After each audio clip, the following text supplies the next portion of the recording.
Why would a consultancy service just for verification of names cost hundreds of millions? Hello, my great and wonderful people. We welcome you once again to our today's episode of this program.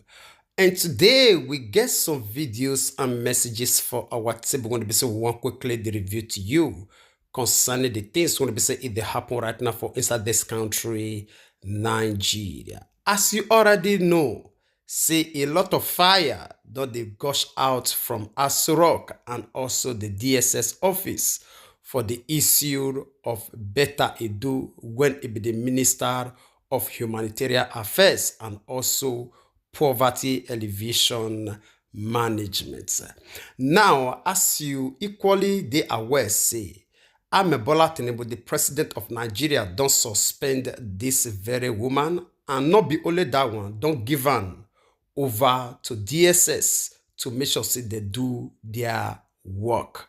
As we talk now, this woman dey for the custody of DSS, that they ask questions concerning the 585.2 million naira when it be say in pay into private accounts. Although this money, Rufai Oseni equally come outside to ask some questions in as much as this woman dey for the hand of DSS, in case they forget the questions when it be say they need to ask, it come outside to give them expo concerning wetin Nigerians will need to know about this woman when it be say it dey for their custody, even as we talk right now. And before we leave you to hear that very interview from Rufai Oseni, the journalist from Arise News, we equally get this message when it basically they receive when it concerns the rise and fall of Betta Edu.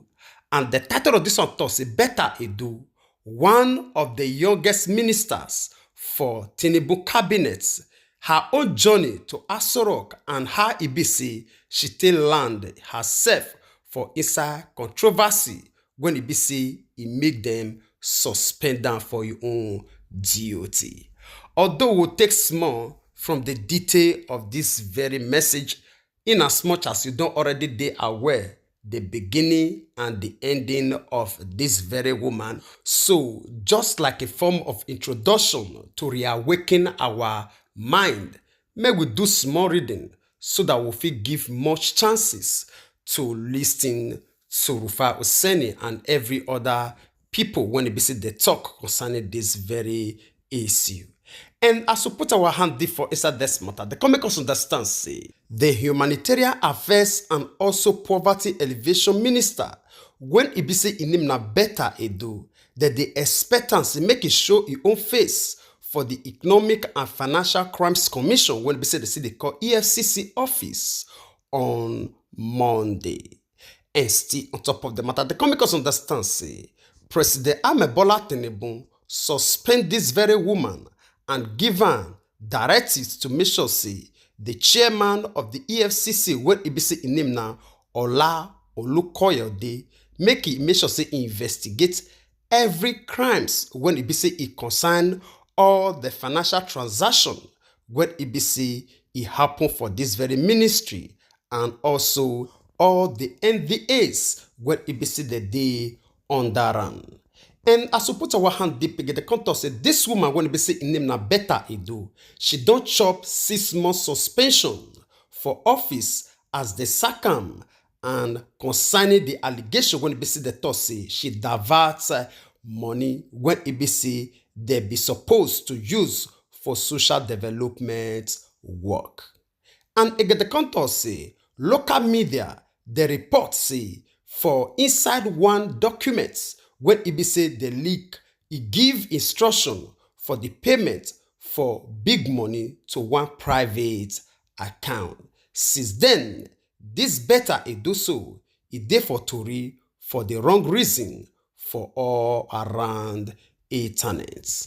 All right, my great and wonderful people, now only this one will take from this very message because of time. So I will leave you to do justice to the rest for the comment section, even as I leave you to listen to the questions when it be say Rufai Oseni, when it be award-winning journalist from Arise News, ask the Financial Crimes Commission, EFCC, in case as they do their investigation, may they not forget waiting the needful for the mind of Nigerians. Listen to these very questions. I'll come back for more.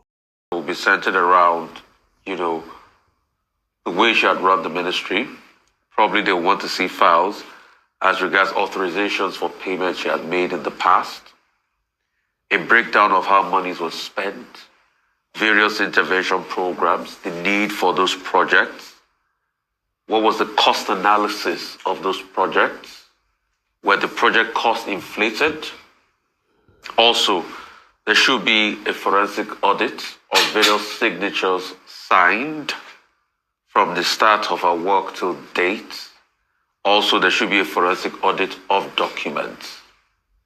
And also, if the humanitarian ministry has got a server, the EFCC too should be able to look into the server to be able to ascertain various transactions.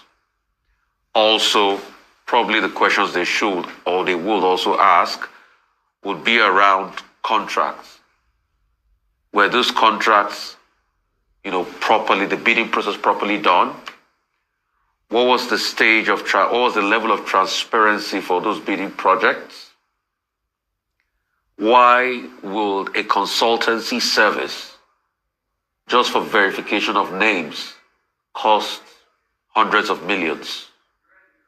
Why was it given to the company where Oluwatoju Jojo was shareholder? In as much as he said he had resigned in 2019 from the directorial board, but he was still a shareholder of the company. Were there other companies that could have done that job at a lesser cost? Where is the public tender for that specific contract? How many other companies were given the chance to be able to try out that contract? Also, they should probably scan through exchanges between the both parties. I'm talking about Jojo and Betta, and see if there's any level of complicity there. These are the very important questions I think Nigerians will also want to know. But also going further and stretching it further, Oluwatoju Jojo tried to see the president yesterday, but President Tinubu had to reschedule because of some matters came up, I think, around the Niger situation and all of that. Let's see how this matter pans out in the coming days. Oluwatoju Jojo is still doing his job. By the way, I will say he's doing a yeoman's job at the Ministry of Interior with the new online portal, for registration and getting your passport quickly. But investigations also need to be made. Also, we have to also further bolster our civil service law based on needs assessment of this situation. So we have to have clear guidelines. Can a civil servant be a shareholder in a company that does work for government? Because like you pointed out rightly yesterday, Ayo, predominantly this company pretty much does everything for government. I can say they're a government contractor. Yeah. So can a civil servant, can a minister do that and be a shareholder in that company? The question is, did he also have a certain level of full disclosure before all of this? Those are questions we'll have. Yeah, probably he might have made disclosure. I don't know, Code of Conduct Bureau. But most importantly, should be how the contracts were awarded. Was there a proper competition and bidding due process that went on? I think these are the things a lot of Nigerians will also know.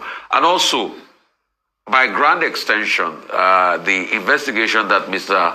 Edu, the Minister of Finance, will be looking at, should also have sort of like a forensic audit on paper trails for transaction. I know it's going to cost a lot, but it's better we do it when you look at the money we are losing to all of this. Secondly, I think this should also lead to a highly, very competitive, what I call government procurement portal system, which probably as conversations go on, I'll be able to espouse more ideas on. All right, my great and wonderful people, I believe you don't hear everything from the mouth of Rufai Oseni. The questions what EBCS Nigerians, when they not get the avenue to pour out their mind, I believe say they don't speak through the mouth of Rufai Oseni. EFCC, Mr. Ola, when he be the boss of EFCC, hear the voice of Nigerians and do the needful. Thank God, say Betta Edu Tinubu give una the right to do wetin una tell us say una sabi do. Not be to dey pursue yahoo boys. See one of the biggest yahoo before you now. Investigate and give Nigerians reports. Kudos to Betta Edu Tinubu. Yes, as we continue to talk, we not get anybody as our own favorites. In as much as you do wetin dey right, we will definitely praise you. And if you dey opposite the choices of Nigerians, definitely we will come after you. For this one, when it be say you just start now, within the space of how many months, you don't dey release them to EFCC to dey scan them like paper. So we give you a very big kudos. Betta Edu Tinubu, good one. Continue to pop up this kind of positive energy from the side of power. We will always be there to also sing accolade follow you. All right, my great and wonderful people, because of time, we'll leave you to share your own opinion with us in the comment section. We'd like to draw the curtain of this very program here. We will bring more updates to you as time passes by. All right, we'll see you again where we see you. Remember, we love you.